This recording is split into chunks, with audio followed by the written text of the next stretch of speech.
I'm DJ Raedawn, and yeah, I'm here at the Sample Music Festival. Psyched. Okay. Yeah. Okay. Good to be here. What are you doing? I heard you're the inventor of the turntablism transcription methodology. Yeah. In 1999, I created the fundamentals, my first book on scratch notation, and I met up with John Carluccio and Ethan Bowden. I gave them that book, and then we made a turntable TTM 1.0, and we dropped it in February 17th of 2000. Okay. Yeah. So what is your approach of doing this? What you see behind the idea of creating a transcription methodology? Well, really, it's just helping DJs either protect their works, helping DJs create new ideas, helping DJs push the art form forward.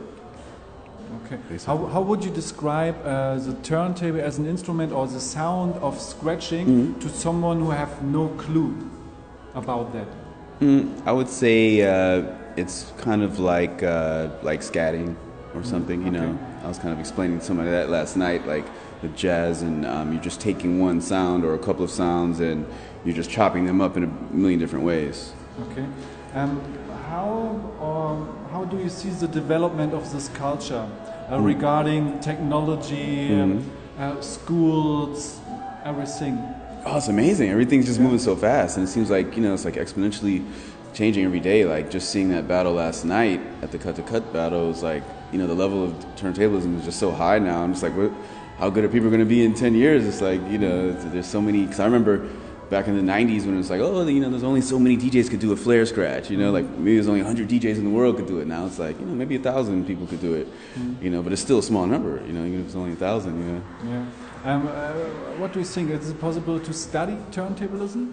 One day in a music university? I think it's great that people are. I just got back from the Next Level program, and I was just teaching turntablism in Cartagena, Colombia, for about 2 weeks, and you know, and that was an amazing program, amazing experience, just being able to, you know, teach turntablism to aspiring DJs, and I think that the realm of hip-hop education and turntablist education is only at the beginning, you know, because, you know, it's such a new thing that, you know, it's just amazing to see where everything's going. Okay. What do you think about the concept of sample music festivals? I think it's great. I think it's all.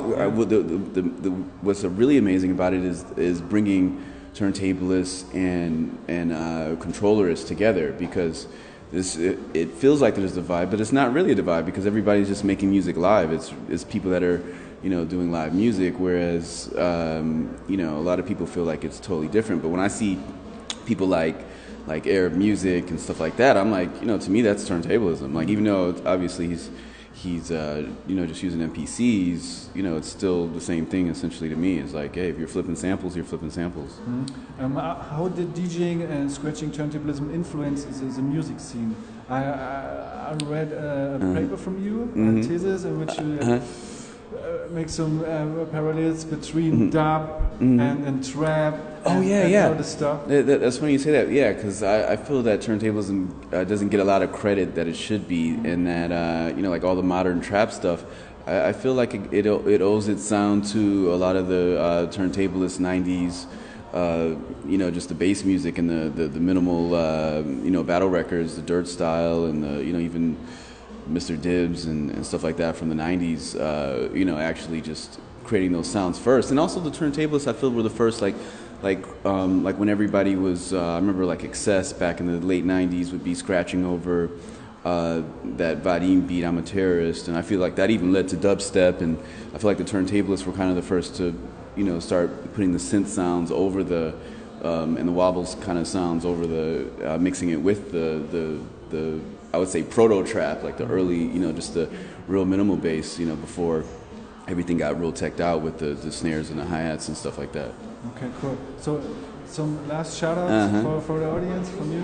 Oh, yeah. Shout-out to everybody all over the world, especially everybody here in Berlin, everybody Germany, you know, and shout-out to all the aspiring DJs and controllers out there. Just keep practicing. That's what I say, keep practicing, because you'll be able to, you know, if you keep practicing, you'll be able to, you know, surpass, you know, your favorites one day, possibly.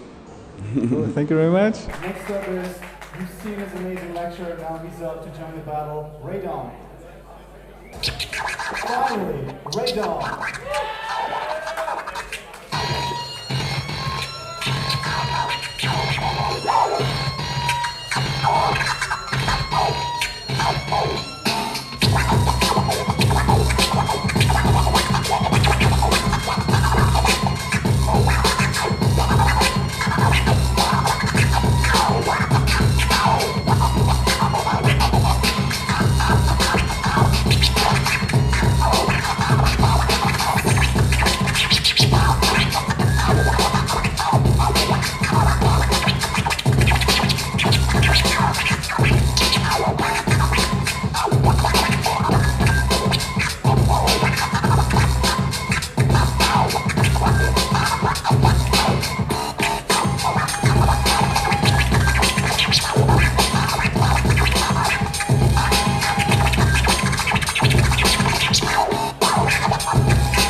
Alright, that was Raedawn.